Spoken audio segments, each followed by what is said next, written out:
तो वेलकम भाइयों।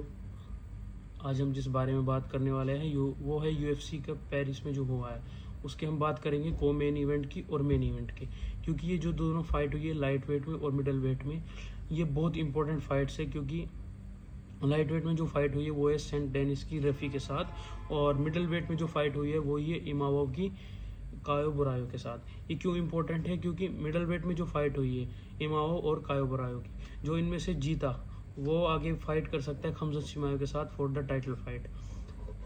और इमावोव ने जीतने के बाद भी अपना वहाँ बोला है कि मैं जो भी इस टाइटल पे होगा मैं उसके साथ फाइट करूँगा, और खमजत ने भी उसका रिप्लाई किया है एक ट्वीट के साथ। और रफ़ी और सेंट डेनिस के फाइट की तो हम अगर फर्स्ट राउंड की बात करें तो फर्स्ट राउंड में सेंट डेनिस ने अपनी थोड़ी ग्रैपलिंग दिखाई, और लेकिन फर्स्ट राउंड में रफ़ी उससे बच गया। तो अगर सेकंड राउंड की बात करें तो जब उसने सेंट डेनिस ने उसका डिस्टेंस क्लोज किया, लेकिन रफ़ी ने उसको फिर एक जंपिंग नी मारी। जंपिंग नी उसने एब्जॉर्ब की, लेकिन फिर उसने रफ़ी को ग्राउंड पे ले जाया, टेक डाउन किया। लेकिन रफ़ी ने फिर थोड़ा बचने की कोशिश की, फिर उसने थोड़ा ऊपर जाके उसको रियर नेक चोक से उसने सबमिट कर दिया और रफ़ी ने टैप आउट कर दिया। तो अगर हम बात करें फाइटिंग नर्ड जिम से आते हैं दोनों कायो बुरायो और रफ़ी, तो इसकी बहुत हाइप थी, लेकिन वो हाइप के हिसाब से इन्होंने परफॉर्मेंस दोनों ने दी ही नहीं है। जब से कार्लोस पेटिस का लॉस हुआ है तब से मुझे इन पे थोड़ा शक होने लगा था। फिर मैंने इनकी कंटेंडर लिस्ट चेक की तो इन्होंने कुछ ज़्यादा मतलब अगर फाइट भी की है तो सिर्फ जर्नीमैन के साथ फाइट की है। अब थोड़ा सेंट डेनिस थोड़े से ऊपर लेवल का फाइटर आया और उन्होंने आके टैप आउट कर दिया। और एक और बात जो ये रफ़ी है, रफ़ी को कंपेयर कर रहे थे लोग कॉनर मैकग्रेगर के साथ, क्योंकि इसने कुछ ऐसे नॉकआउट किए हैं जो बहुत अच्छे नॉकआउट हैं। लेकिन कॉनर मैकग्रेगर वो बहुत अलग फाइटर था, वो सिर्फ नॉकआउट से ही फाइटर नहीं था, क्योंकि उसका कॉनर मैकग्रेगर जो फाइट आईक्यू था वो बहुत ज़्यादा था, और ट्रैश टॉकिंग, फाइट को ज़्यादा करना, पेपर व्यू बढ़ाना, वो सब कुछ करता था। लेकिन रफ़ी ने यहाँ पे एक को मेन इवेंट में भी वो जीत नहीं पाया लोग, लेकिन तो इसको कॉनर मैकग्रेगर के साथ कंपेयर करने का कोई मतलब ही नहीं बनता है। और अगर हम बात करें अब मिडल वेट फाइट की, जो कि इमावोव और कायो बुरायो की जिम से आते हैं, और ये पिछले 10 साल से अनडिफीटेड थे और इनका रिकॉर्ड बहुत अच्छा था यूएफसी में। और ये अच्छे फाइटर भी हैं, ऐसी बात नहीं है। ये इन्होंने बहुत अच्छे, अगर आप देखोगे तो सबमिशन किया है इन्होंने अभी कुछ दिन पहले, तो इन्होंने बहुत अच्छा सबमिशन किया। और ये फ्लाइंग नी भी अच्छी मारते हैं, स्ट्राइकिंग भी इनकी अच्छी है, और ये ब्राज़ीलियन जिजित्सु भी इनको आती है, और ये ग्राउंड गेम भी इनका अच्छा है। लेकिन अगर हम बात करें इमावोव के साथ इनकी फाइट की, तो इन्होंने ग्राउंड गेम वहाँ पे 0 दिखाई। इन्होंने 5 बार टेक डाउन करने की कोशिश की, लेकिन 5 के 5 बार इमावोव ने इनको टेक डाउन डिफेंस किया।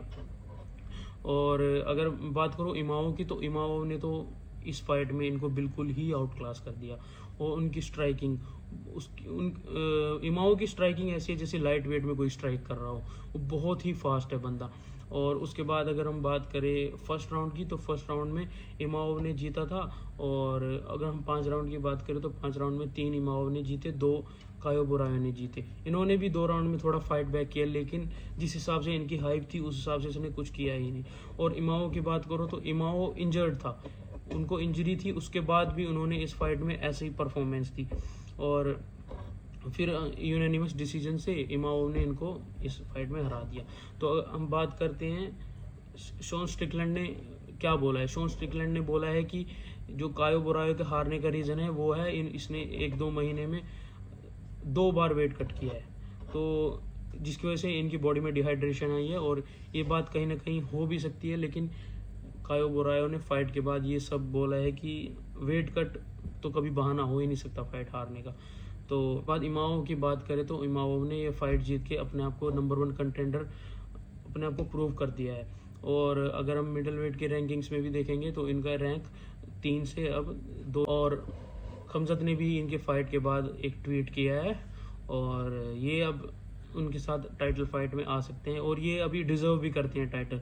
लेकिन अगर इनकी परफॉर्मेंस के हिसाब से देखा जाए तो खमजत से इनका कोई चांस बनता ही नहीं है जीतने का, क्योंकि खमजत इनको ये इमावोव है दागिस्तान रशिया से, लेकिन ये फ्रांस में ही अपनी इन्होंने करियर स्टार्ट किया, वहीं पे रहा है।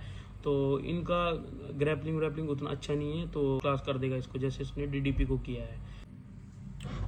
तो अगर हम रफ़ी की बात करें तो कहाँ ये इलिया के साथ खुद को बोल रहा था कि मैं इलिया को हराऊंगा, और ये इस्लाम को के साथ बीफ रखने की बात कर रहा था। लेकिन इस फाइट के तुरंत बाद इस्लाम का अगर आप ट्वीट देखोगे तो उसमें इस्लाम ने इनको टीज़ किया है कि ज़्यादा ट्रेनिंग करो, बोलने पे कम ध्यान दो। और अगर इस्लाम से इसको कंपेयर करें तो इनके दोनों का कोई कंपैरिजन ही नहीं है। इसको वहाँ पहुँचने में बहुत साल लग जाएंगे। और अगर इलिया के साथ करें तो इलिया को अगर 2 दिन के शॉर्ट नोटिस को भी इसको फाइट करने को बोलेगा तो 2 दिन के शॉर्ट नोटिस पे भी इसको हरा सकता है। तो उनके साथ तो इसका कोई कंपैरिजन बनता ही नहीं है। लेकिन ये एक अच्छा फाइटर है, ओवरऑल ये अगर अच्छा फाइटर है, अच्छे नॉकआउट्स दिए हैं, आगे भी देता रहेगा। लेकिन इसको लेजेंड्स के साथ कंपेयर करने, जैसे कॉनर मैकग्रेगर, या इसको इलिया के साथ बीफ रखने की बात, या फिर इस्लाम माखाशेव के साथ बीफ रखने की बात, ये तो कोई सेंस नहीं बनाती है। ये बिल्कुल नॉनसेंस बात है। और अगर ये खुद को इम्प्रूव करेगा, अपनी थोड़ा ध्यान देगा अपने ऊपर, तो ये बहुत अच्छा फाइटर बन सकता है। और इमामोव ने भी बहुत इम्प्रूव किया है अपना। पहले की अगर फाइट्स देखें तो और आज की उसकी जो फाइट्स हैं उसमें इतनी इम्प्रूवमेंट आई है, इतनी किसी फाइटर्स में इम्प्रूवमेंट नहीं आई है। तो भाइयों, अगर आपको वीडियो अच्छी लगे तो सब्सक्राइब करो, और यूएफसी को हिंदी में एंजॉय करने के लिए मेरा चैनल सब्सक्राइब करो। मिलते हैं नेक्स्ट वीडियो में। सी यू सून।